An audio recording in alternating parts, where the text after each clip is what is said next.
Thank you to all of the staff of Fort Wallowa Museum for not only letting me change the date, but also the subject of today's talk. Those of you who have heard me speak before know that I rarely read, rarely use notes. I'm going to do, and don't usually expect the audience to do much reading. Today is going to be very different. This is the first history lecture I've ever given. I can assure you I spent more time on it than any lecture I've ever given, so I hope it's not too long.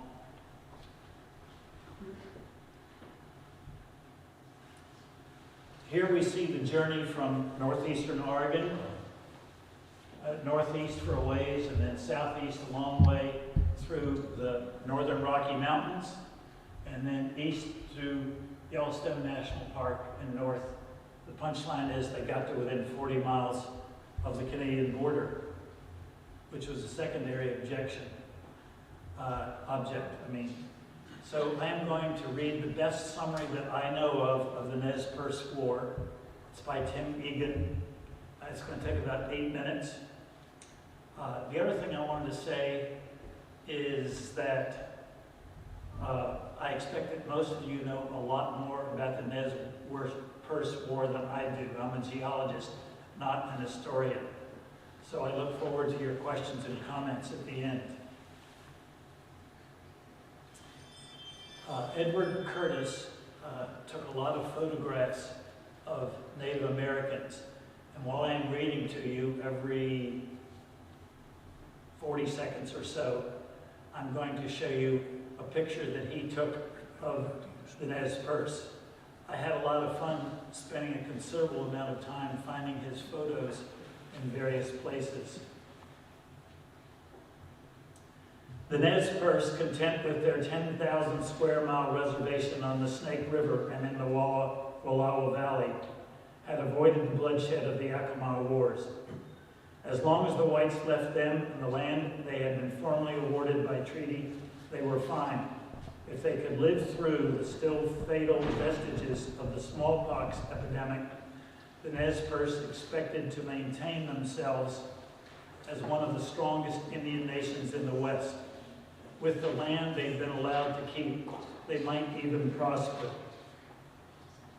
Soon, however, gold was discovered in the Wallowas, and precious metal lust brought in a horde of well-armed trespassers.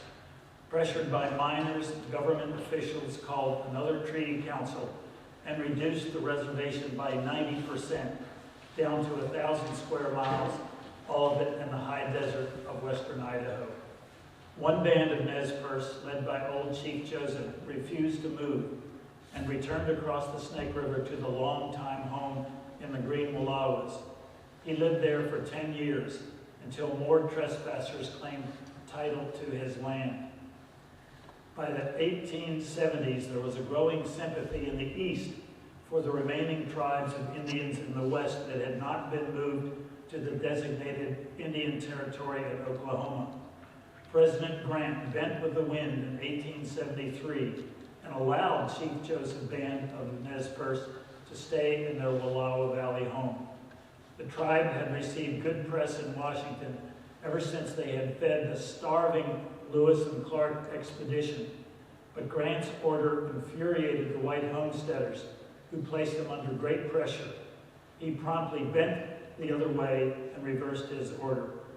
In May of 1877, General Oliver Howard ordered the Wallowa Band, now led by young Chief Joseph, out of the fertile valley and across the Snake to the desert reservation. He gave them 30 days to close out their homes and leave. Enraged, a group of Nez Perce teenagers attacked several white settlers. More troops were called in for a big push against Joseph's band, but the Nez Perce slipped away. Leaving 700 tribal members, 550 of whom were women, children, and old men, Joseph crossed Hell's Canyon and retreated up the eastern banks of the Snake, heading for high ground and reinforcements. 2 battles were fought in Idaho, both stunning defeats for General Howard and his 600 men, who were slow-moving, a big blue-coated target and unfamiliar with the territory. The Nez Perce, having sent their families farther east, broke up into small commando units and picked off Howard's men at random. They were first-rate marksmen, as are most hunters of today, who chased the big game in the severe terrain above the Snake.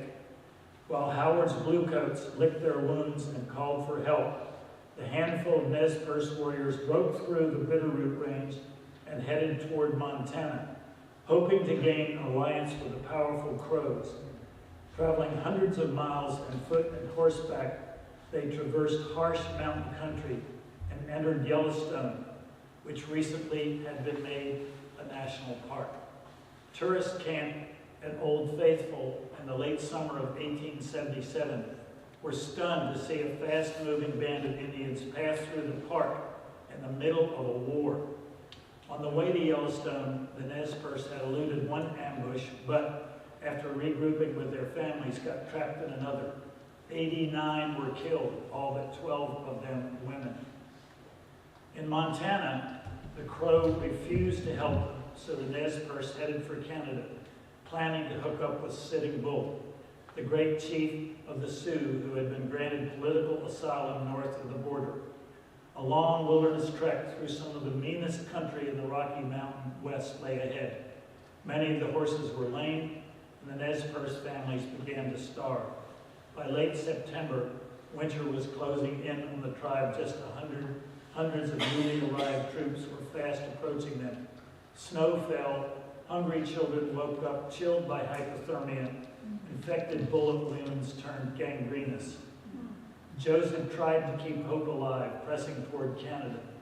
Finally, on the bitterly cold morning of September 30th, 1877, fresh infantry troops spotted the Nez Perce camp at Bear Paw, within a few days' march of Canada. With howitzers and rapid-fire guns, the Americans pummeled the retreating refugees.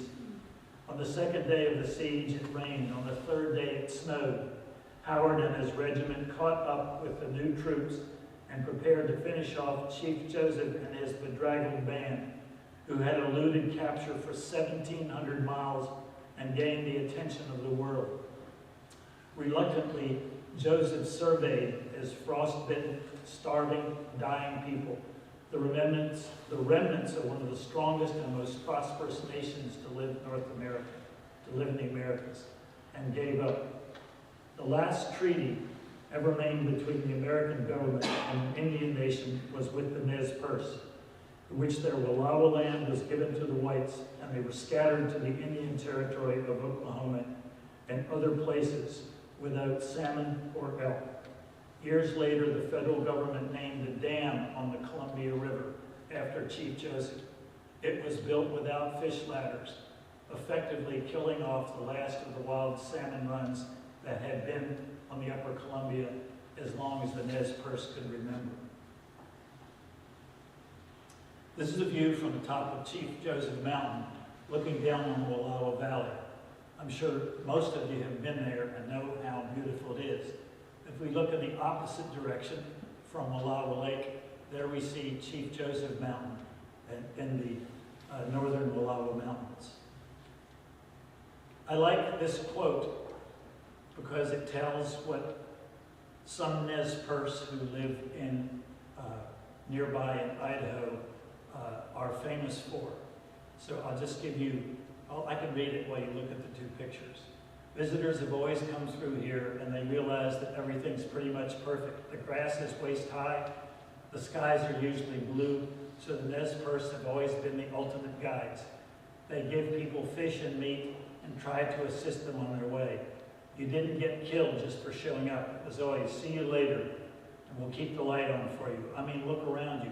How could you be crabby living on this plateau, surrounded by these mountains?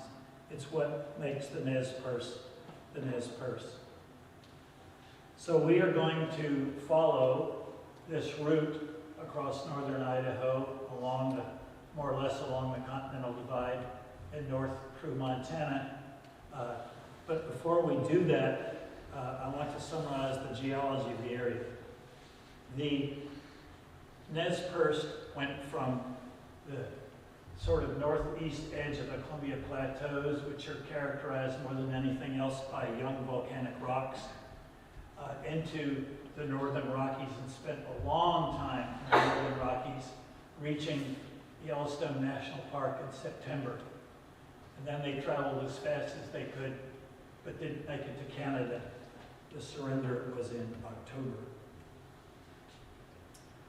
I'm going to try to summarize the mountain building which characterized this area in four stages. So in the Precambrian, from rocks near Red Lodge, Montana that are 3.4 billion years old until an event which occurred 1.4 billion years ago. Basically, they were repeated uplifts of the center of North America. And as this area was uplifted, it shed sediments into a big basin called the Belt Basin. The belt rocks are 1.4 billion years old, and probably the Nez Perce at one time or another went up the Steptoe Butte. They're very common and very thick in their exposure in Glacier National Park. They include shale and sandstone, which in places have ripple marks, and they include algal colonies called stromatolites. Again, these are 1.4 billion years old. The second and then there was lots of sedimentation from 550 million years ago until about 65 million years ago.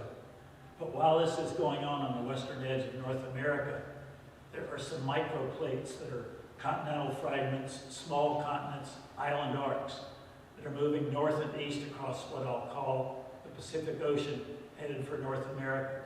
So the volcanics at the bottom are Permian and Triassic, and paleomagnetists or paleomagicians tell us that they erupted at 15 degrees north latitude. Actually, I should say 15 degrees latitude. We're not sure whether it was north or south because they could have been turned upside down. They're quite deformed and in places metamorphosed. On top of these island arc volcanoes, there were Triassic and Jurassic sediments deposited. There were coral reefs and sandstones and shales, and they have fossils of Southeast Asia affinity. The fossils of these terranes, which are going to crash into North America, do not have North American fossils in them. So here they are heading east for North American continent. When they crash, it makes a lot of heat. Material is being subducted, there's melting. We get granite as in the Idaho batholith of the Wallowa Mountains, and we have a metamorphic aureole sort of around them. This all results in a huge amount of deformation in western North America. The pre-existing Cambrian to Cretaceous rocks get deformed, metamorphosed, intruded, etc. And as the Rocky Mountains are uplifted, they shed a lot of sediment onto the Great Plains, which is all pretty young sedimentary rocks. So here are just a couple of pictures to illustrate that. Here are Triassic rocks that are vertical because of all the deformation that occurred. And if I take from this particular place and look out to the east, there I see all the young sediments and sedimentary rocks of the Great Plains. There was a lot of volcanism in northwestern North America during the Eocene, including the Absaroka volcanics. The Native Americans had to cross the Absaroka volcanics as they left Yellowstone, headed for south central Montana. And then in the Miocene, only 17 to 6 million years ago, we had the Columbia River basalts. The blue marks are the dikes where they came out of the ground. So in this picture, we can see, thank you, we can see one of these black basalt dikes that's coming up through the Cretaceous granite of the Wallowa Mountains. So we're actually really looking at two episodes of mountain building in this one picture. One, when the Wallowas were first created as those rocks came across the Pacific and crashed into North America. And secondly, the intrusion of basalt to build the Columbia Plateau. You're all pretty much familiar with basalts. This is single flow between Waitsburg and Dayton, and here we see many, many flows exposed down at Wallowa Gap. So basically the Wallowa Valley was right here, and we have this big fault that's uplifted the Wallowa Mountains, and that caused the basalts, which were already on top of them, to be eroded away. So there are just small remnants of these young basalts on top of the Wallowa Mountains. I want to zoom in on one place in particular. I don't know if the Nez Perce ever got there, but here we are on top of the light-colored exotic terrane rocks. And off in the distance, we see one of the basalt flows that has not yet been eroded from the Wallowas as they were uplifted. As we zoom in on that basalt flow, we can see some gravels right here. These gravels are gold-bearing. There are mines all around the Wallowas. Nobody has gone up on the top of the Wallowas to mine them, thank God. But anyhow, of course, it was this gold in the vicinity of the Wallowas that was the ultimate cause of the Nez Perce losing their giant reservation. Okay, then in the late Cenozoic, the other thing had happened, and this was responsible for the Columbia River basalts. But this mantle plume, this big massive magma that's coming up from the core mantle boundary all the way up to the surface of the earth and causing all kinds of eruptions, makes a line of calderas which stretch northeast across the Snake River Plain. Plate tectonics is moving North America to the southwest. We think the mantle plume is relatively fixed.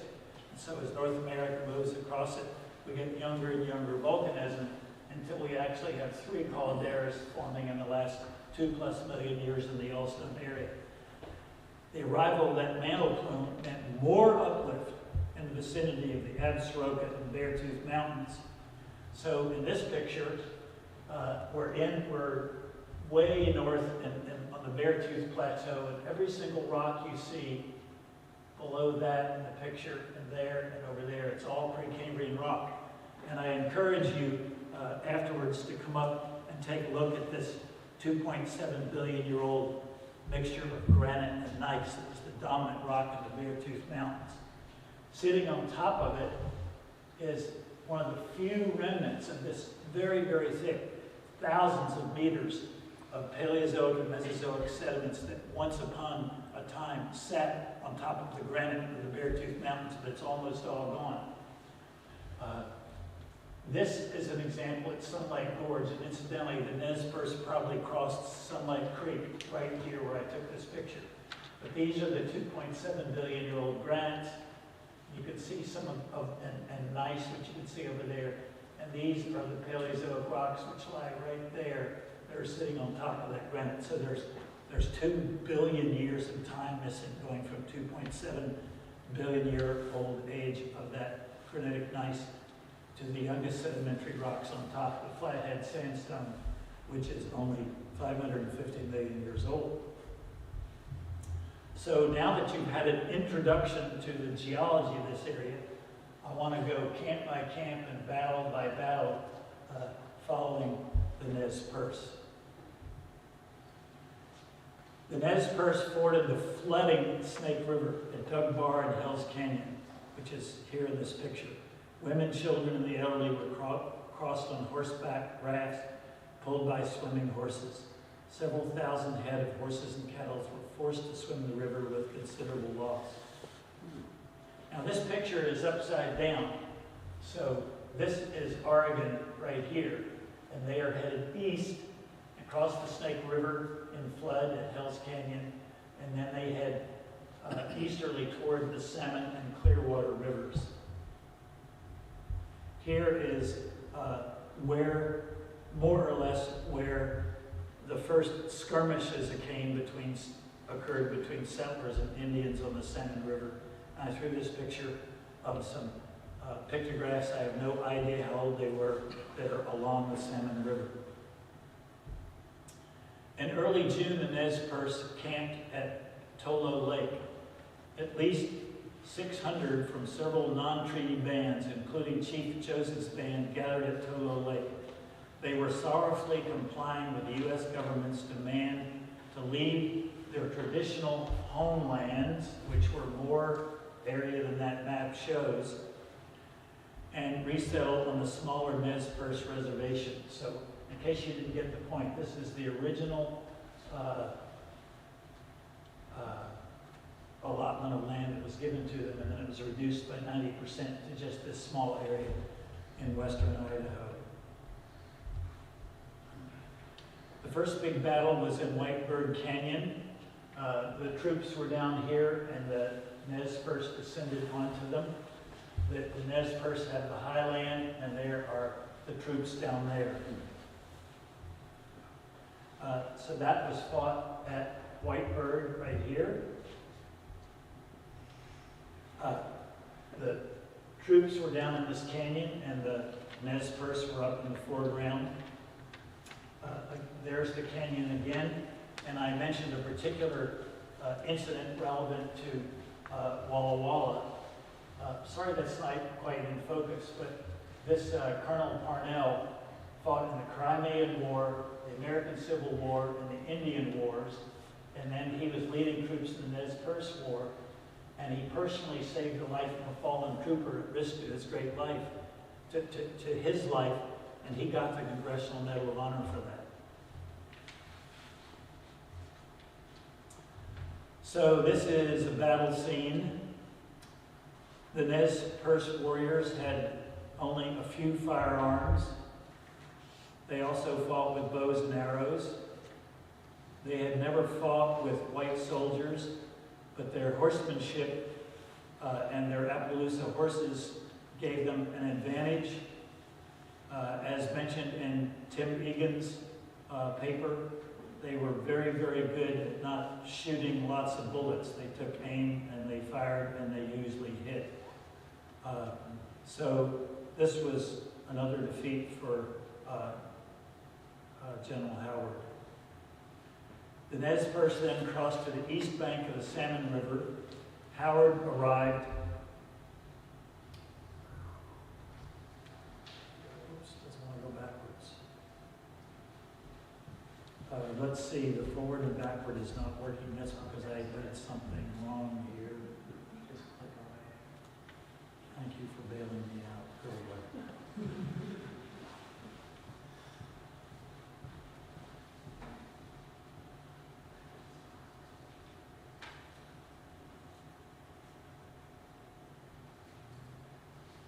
There we go. So the Native Americans were very good at crossing rivers. As I mentioned, they're having crossed Hell's Canyon and flood, whereas the Army had a hard time crossing rivers. So as Howard was chasing them along the Salmon River and then later the Clearwater, they could just go across the river, and Howard couldn't follow them. So the Battle of Cottonwood occurred in early July. I'm sorry, I'm doing something wrong. Here we go. There is a painting of it. Although the Army had a lot of modern ammunition, it was not very effective.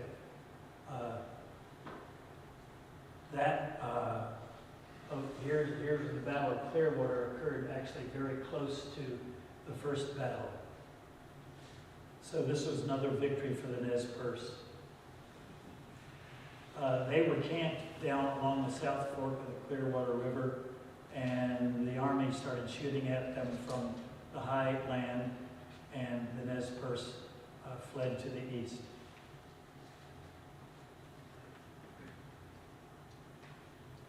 That's another picture in the upper right, an artist's portrayal of the Battle of the Clearwater, which, as I said, occurred along the South Fork of the Clearwater River. They then followed the Lolo Trail, 120 miles through the Idaho mountains to Lolo Pass, and then down a short distance into Montana. They had a lot of people, a lot of cattle and horses, and many, many dogs. And it is one of the greatest ironies of this whole Nez Perce War is that the Nez Perce had fed the half-starved Lewis and Clark expedition going west along the Lolo Trail. So here is Lolo Hot Springs right there. There's going to be a skirmish right after they leave Lolo Hot Springs. They basically bypassed the army. General Howard, when he first saw the Nez Perce at Lolo Hot Springs, said this, and I quote, "Horses and mules were feeding on the green as quiet and contented as if it had always been their home. Blankets and clothing were spread for airing, and already underclothing was being wrung out by the half-naked owners in the hot water of the pools and waving gently on the bushes as the sun breeze caused speedy drying." And then I want this short quote from the Lewis and Clark expedition. "In this bath, which had been prepared by the Indians by stoping the rim with stone and gravel, I bathed and remained in 19 minutes. So just east of Lolo Hot Springs, the Nez Perce went to the high ground to the north of that creek that heads east towards the Bitterroot Valley, and were able to pretty much bypass them. What's really interesting about this particular quote is the Nez Perce really didn't want war. Overall, they were very friendly to settlers. They bought, as it says at the end of this quote, fresh horses, food, and supplies from local ranchers and farmers. So they're now in the Bitterroot Valley. They cross what's called Chief Joseph Pass, which you can see a picture of the hairpin road that goes up there today. And they eventually got to the Battle of the Big Hole. Here's an artist's portrayal of that pretty major battle. Years later, 12 years later, Chief Joseph and Colonel John Gibbon met at the Big Hole battlefield. Okay, this Nez Perce woman here, her name is Helping Another, and she's with a daughter who did not die when the Nez Perce were attacked by General Howard, and with her granddaughter. And this is a quote from her. "I hid under some willow brush. A little girl lay close, my arm over her. Bullets and twigs down on us like rain. The little girl was killed under my arm." To the south, there's another battle, I should call it a skirmish, at a place called Birch Creek. And this is written by a Chinese cook who observed the Nez Perce just before or after this skirmish. "We camped for dinner about noon on Birch Creek, had finished dinner and were lying under the wagons when we heard the clatter of horses' feet. Looked up and saw a party of armed and mounted Indians moving towards us. The men all started for the wagons to get their guns, but before they could get them, the Indians had surrounded us and leveled their guns and commanded us to surrender, which we did. I counted them, and there were 56 of them, all well armed and mounted. The Indians, after eating, made us hitch up our teams and drive up to their main camp about a mile away, where they made us go into camp. The men started with some Indians to drive the animals out to feed. I never saw any of them again. The other Indians broke into the wagons and helped themselves to goods. The Indians said they were Nez Perce." I don't know what that is at the top. This is, I don't know what happened. This is the battle of, it'll show up on the next slide. The General Howard's men found some little piles of rocks and got them behind them for a little bit of protection as the Nez Perce were shooting at them. Here's another picture of one of those rock enclosures. So here the Nez Perce actually attacked as opposed to being attacked. They surprised the camp before dawn, making off with 200 pack mules and several horses.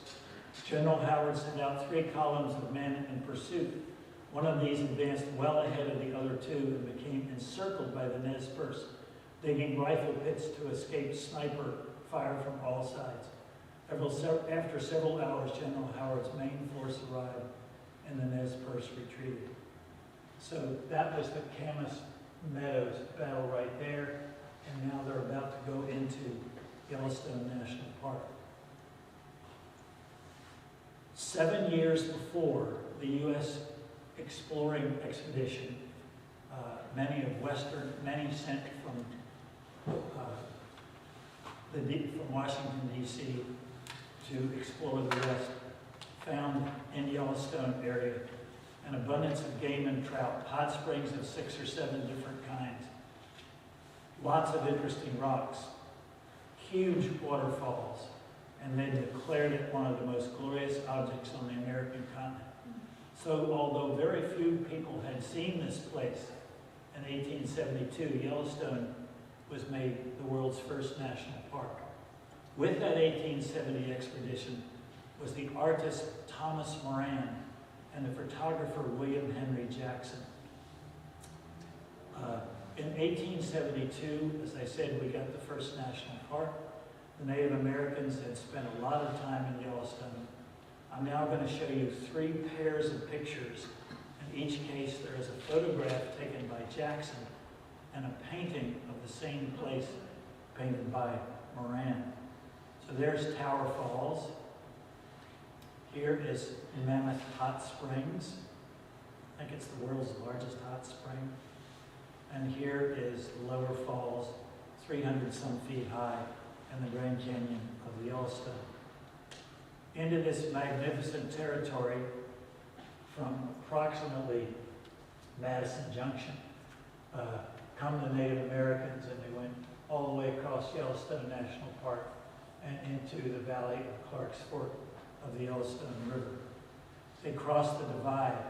These rivers right here are flowing toward the Pacific, and these rivers are flowing toward the Atlantic. I take it back, not that river right there, it also goes into Yellowstone, but the Continental Divide is in southern Yellowstone National Park. I almost didn't put this picture in, but it mentions that this is one of several places where the Native Americans encountered tourists in Yellowstone National Park. And one person died and some people were captured, but that was basically what happened. Native Americans got some food from the tourists.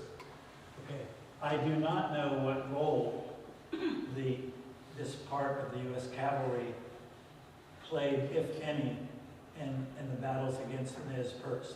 But they were the people that were supposedly keeping care of our national park before we had the National Park Service.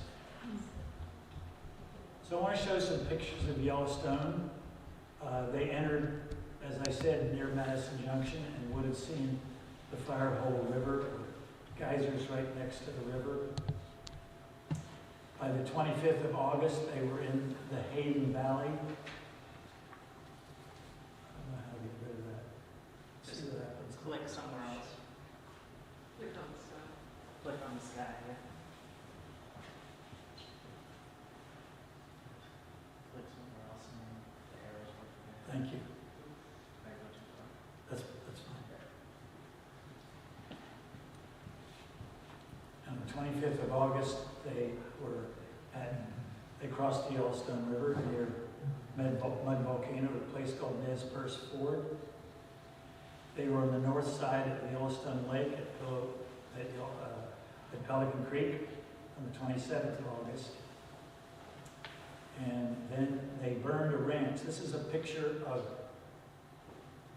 either the ranch that got burned or one just like it on the Gardner River, which you see there at the top. They got into the Lamar Valley and headed southeast along it. We're now in eastern Yellowstone National Park, and I'm going to show you a few pictures of wildlife in the Lamar Valley. Its nickname is the Serengeti of North America. As you have perhaps noticed, many of the photographs that you will see now for the next 10 or 20 slides were taken by Dwayne Scroggins, who was the chief photographer of my book, called east of Yellowstone. So there we see pronghorns, and there we're looking from petrified wood up on Specimen Ridge down into the Lamar Valley. We have bighorn sheep, wolves. They went right at this place where Soda Butte Creek goes into the Lamar River, and they headed on up the Lamar Valley towards a part of the high Absaroka Mountains, which they had to cross to continue going east. And when they were at high elevations, they would have seen mountain goats and pikas. I have walked from here to the Great Plains, from the east edge of Yellowstone, which is right here, east of the Great Plains, and I have walked the route that the Nez Perce took, and so I'm going to sort of zero in on the geology and the scenery in that particular area. Every once in a while I'm going to show a red arrow of the way they came. This big peak just east of the Yellowstone boundary is called Hurricane Mesa. I'm using this road map from my book, which is up there, to show you how the Nez Perce went. So they're coming up the Lamar Valley. They get into Crandall Creek right there and go down it and follow Clark's Fork of the Yellowstone River.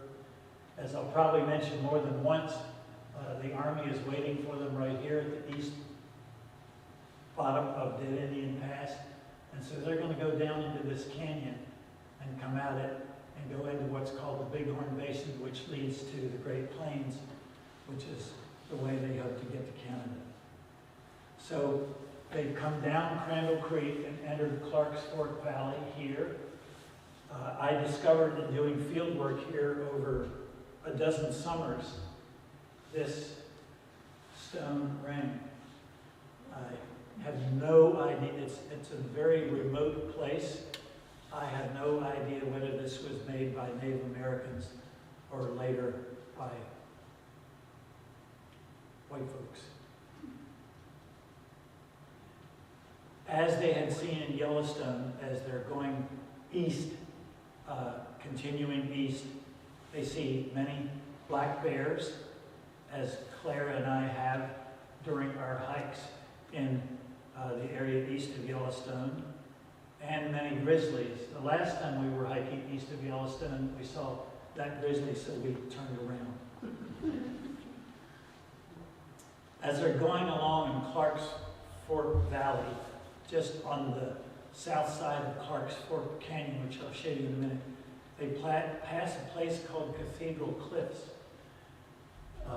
Cathedral Cliffs has moved dozens of kilometers during an event called the Heart Mountain Detachment, which I will talk about later.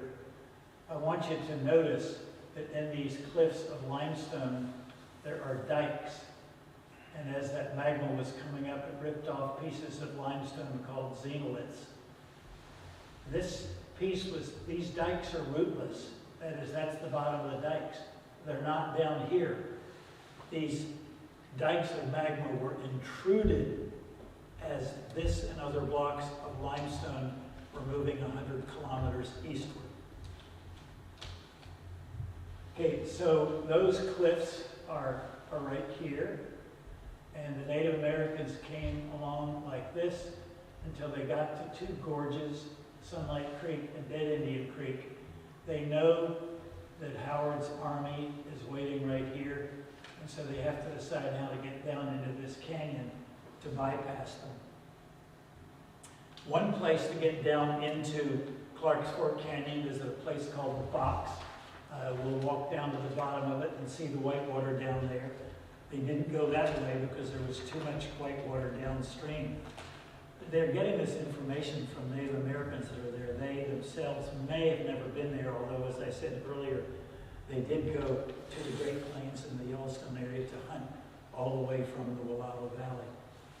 So they're walking right along here. This is exactly where they went. And they're looking at Dead Indian Hill. On the other side of Dead Indian Pass is where Howard is waiting. and they've got to get down into this canyon. So if we look now down from the top of Dead Indian Hill, we see they've been taking this route right here, and they have to cross a couple of small canyons here. They want to get down in the big canyon. That's what the big canyon looks like. The box is about right there. Here's some fierce white water with cliffs on both sides. They would not have been able to get there. So this is the valley. This is Dead Indian Creek, and they hope to be able to get into Dead Indian Creek to get down to Clark's Fork River. Here is Sunlight Creek. The Nez Perce crossed just barely upstream of where this picture is taken. And if they had gone down Sunlight Creek, they wouldn't have been able to go all the way, because here's where Sunlight Creek pours over a waterfall into Clark's Fork River. So they crossed Sunlight Creek approximately right here. That waterfall is there. And they crossed Dead Indian Creek at approximately here. And one version that I've heard is that they actually went along here on a trail and then went down a fairly relatively gentle, by that I mean 40-degree slope to Clark's Fork River. But the other version that you will see in a few minutes is that they actually went down Dead Indian Creek, which quite frankly looks impossible to me. But that is one story I got. So here is Dead Indian Creek again right there, and there is Clark's Fork Canyon. And here we're looking downstream from this point. The Native Americans got here either by coming down this slope or by coming down Dead Indian Creek, and they went out to the Bighorn Basin.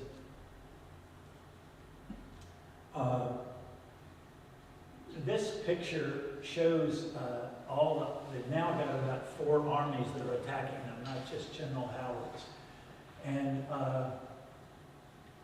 I'll just let you read this.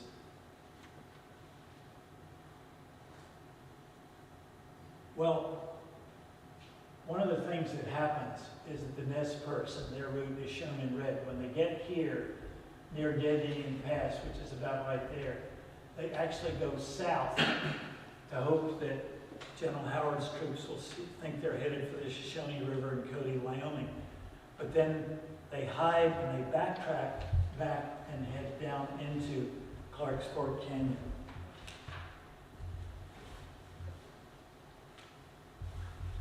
So here are just a couple more pictures. Again, one version is that they went down that way down the canyon, and the other version is they went here and dropped down the canyon further east. In either case, they arrived here along Clark's Fork River, and we'll go down there. There's the river, big river that they had to cross. And I'm throwing in this picture of 3 summers of Whitman students who I took to this area for maybe 20 times at Bridal Veil Falls, which the Native Americans would have passed right by here. Okay, so we are now coming out of Clark's Fork Canyon. Bridal Veil Falls is right there. And we're looking south at Hart Mountain. I want to tell you a little bit about Hart Mountain. Every place on Earth on North America was probably special to Native Americans. Hart Mountain may have been particularly so. It rises isolated up out of the Bighorn Basin. It was a guy named Bill Pierce from the USGS studied in detail the fact that the rocks at the top of Hart Mountain are Paleozoic. They are 550 to 300 million years old. They are sitting on rocks that are Cretaceous and Tertiary. They are 50 million years old. So we've got old rocks on top of young rocks. One possibility is that these old rocks somehow got uplifted and shoved under the younger rocks in what's called a thrust fault. So this phenomena has been called the Hart Mountain Fault. Another possibility is that it is a giant landslide, which I'll talk about in a minute. And so it's been called the Hart Mountain Landslide. A lot of people prefer to call it the Hart Mountain Detachment. A giant slab of the Rocky Mountains detached and slid out into the Bighorn Basin. We're going to go up on top of Hart Mountain in a few minutes. Okay, so that slab of rock was 1 kilometer thick, It was hundreds of square kilometers in area. We know a little bit of the paleogeography from 50 million years ago.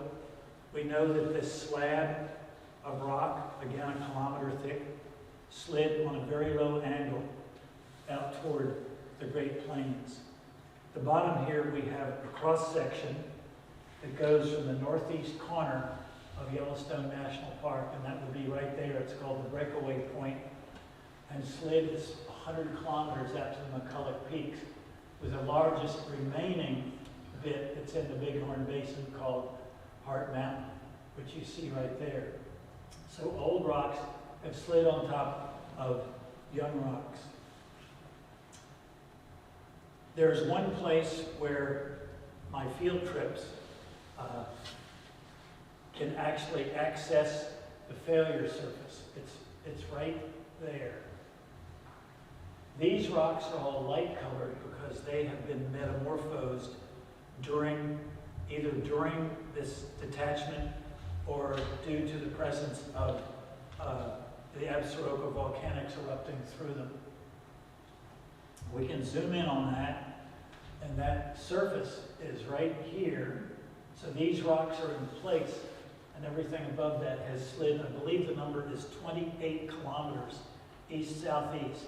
As these rocks slid, they got ground up and made a unique rock, which I will pass around. It's called a carbonate breccia. Carbonate because 99.99% of it is ground up limestone, dolostone, and marble. Breccia because the grinding made all these little pieces, most of which are from a centimeter to microns in terms of size. Ed Buettner, with whom I did research in the area east of Yellowstone, made thin sections of this rock and found traces of volcanic material in it. His belief is that during one of the 3 major eruptions of the Absaroka volcanics at almost exactly 50 million years ago, volcanic gas got into the Paleozoic rocks, reduced the friction to next to zero, and made the Hart Mountain detachment occur in minutes. Previous authors had argued that it took as much time to move, for example, if it had been by thrust faulting, millions of years. So there we go, from minutes to millions of years. I'm prejudiced because I worked with Ed, and I'm convinced that it was a very fast, very large landslide. So there's Hart Mountain one more time, and here's from the view from the top, looking back at the Absaroka volcanics in the Beartooth Mountains, where it came from. After leaving the area immediately east of Yellowstone, they crossed Clark's Fork of the Yellowstone River and went north. At Canyon Creek, they were attacked by General Howard's men and survived. The army and the cavalry fought on the highland. The Nez Perce had to escape north along the valley floor. Then there was the Battle of Cow Island on the 23rd of September. The Nez Perce sort of won that one, and while they pinned the army down, they were able to escape to the north. They got some food by ransacking a freight wagon train. And then we go to the final battle, the Battle of Bear Paw.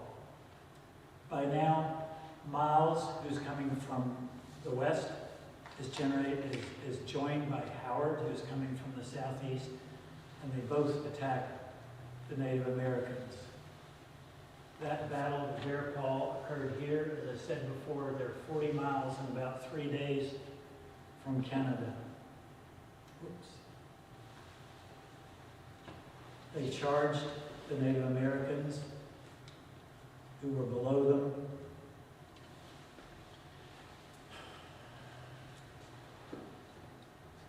On the 5th of October, Joseph surrendered. I want you to read this. I want to be quiet while you read his surrender speech.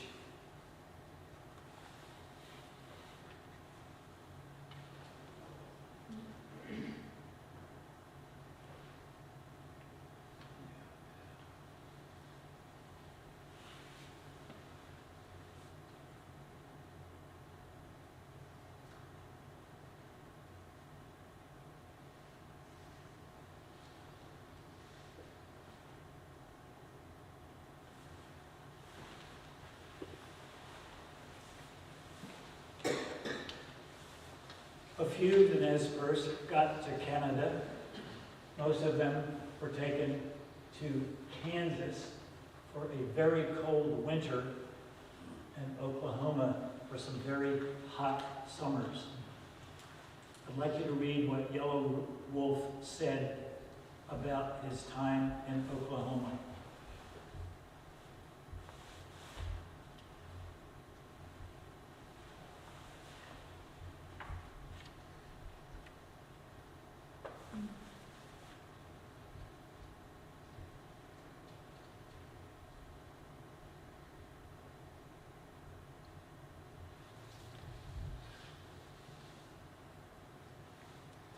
Joseph spent 8 years trying to convince the government that they should go home.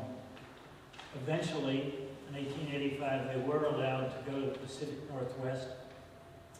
Many went to the Nez Perce Reservation just to the east of us, but the Idaho people did not want Chief Joseph there, so he had to go to the Colville Indian Reservation.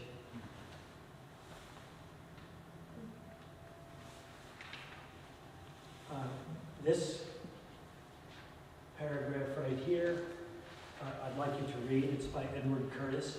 He's the guy that took all the photographs that I showed at the beginning of my presentation.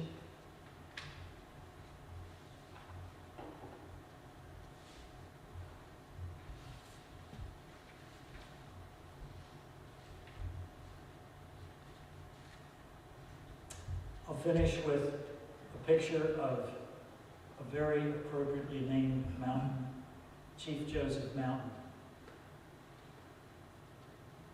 Thank you.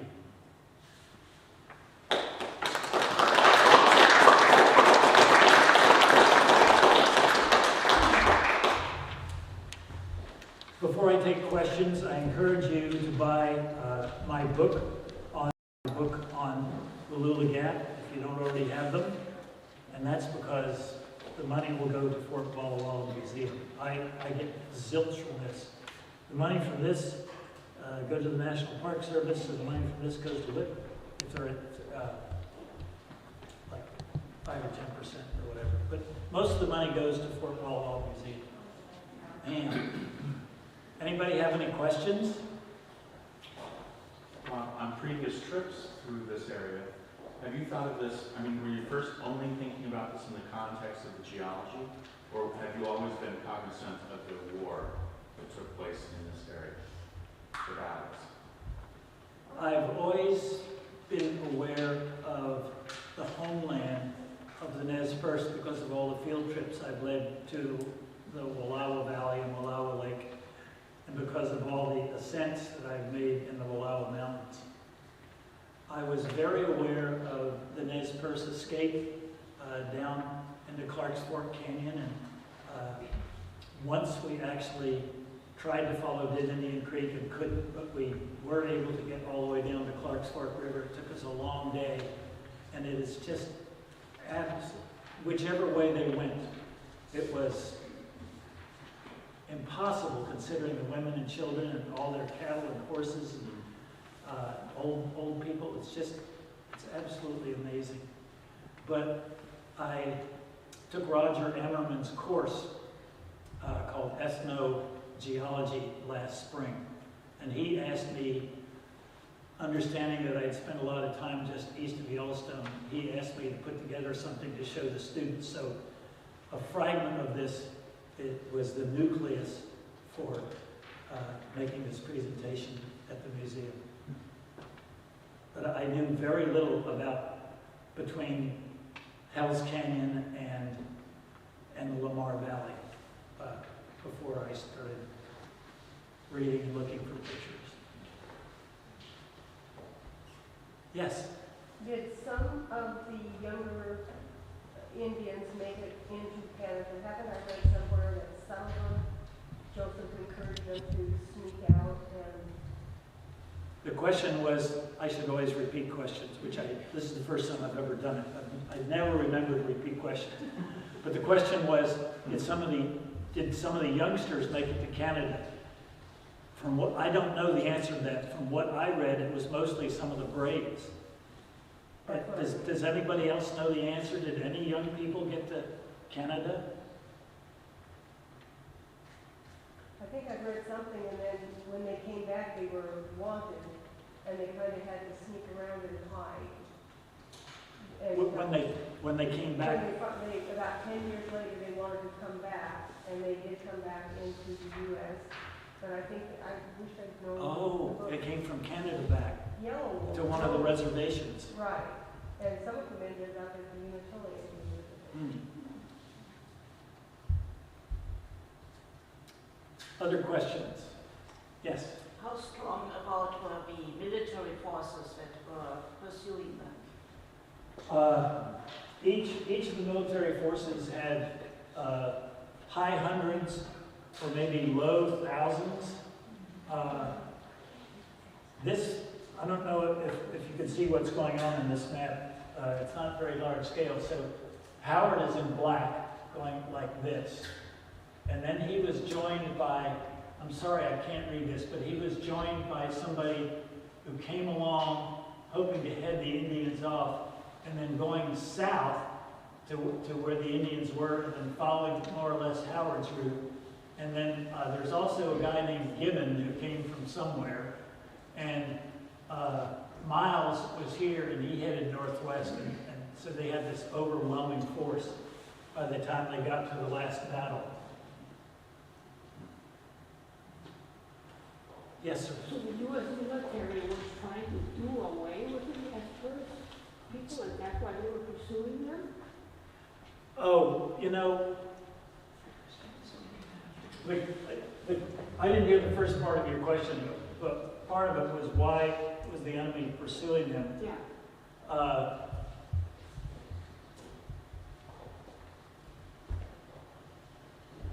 That last thing about not doing very well by the Native Americans, starting with the Pilgrims, or maybe even at Jamestown. This was the last Indian War. This was the last surrender of Native Americans. As I said, the people in Washington, D.C. sympathized with the Nez Perce. They were given this giant reservation, and then 90% was taken away. I often wondered why they didn't just head straight north from, let me go back to another one.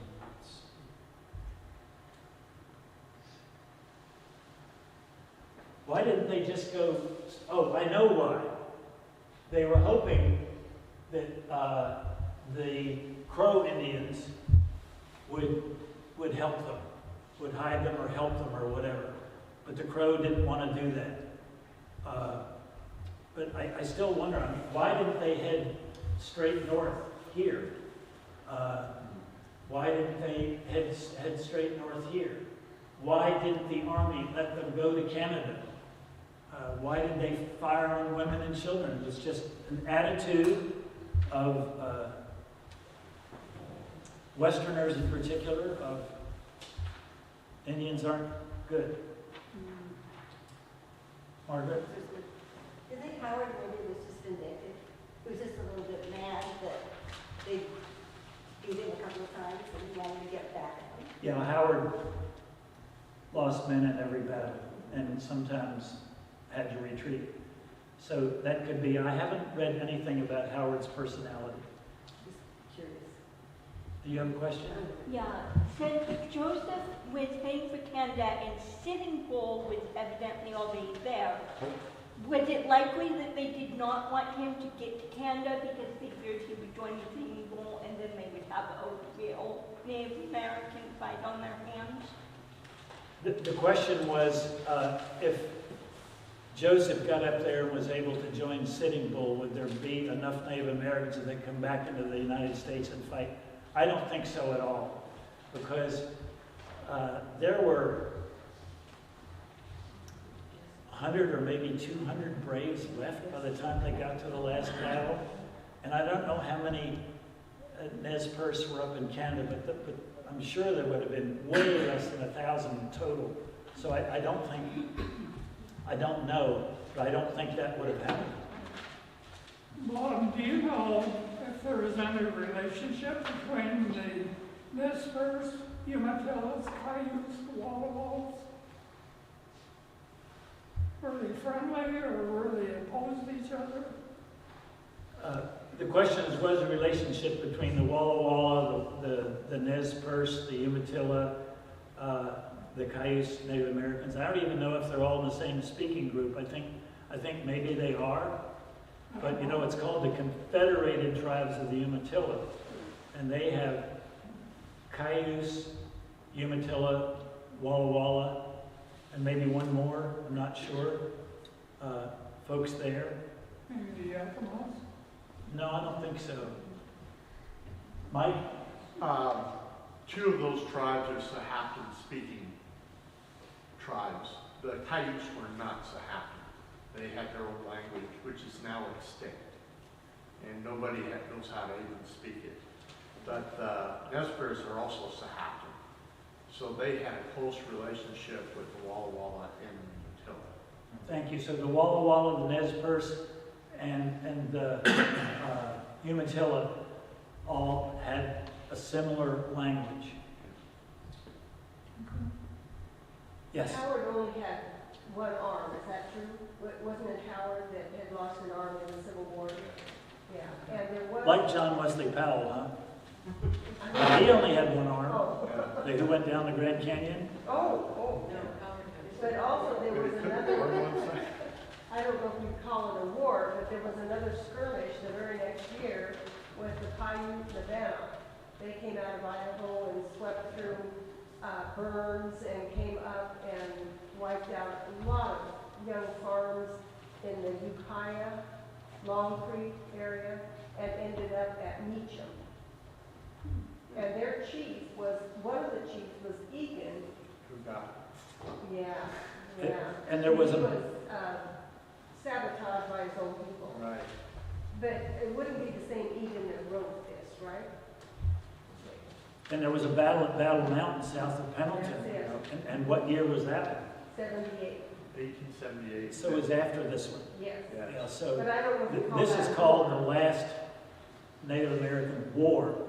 But you make a very good point. There were a few skirmishes and battles after that. Howard was the general for that one too. Yeah. I'm going to try to get that picture of Howard up and see what his arm looks like. You couldn't see it, I tried to look.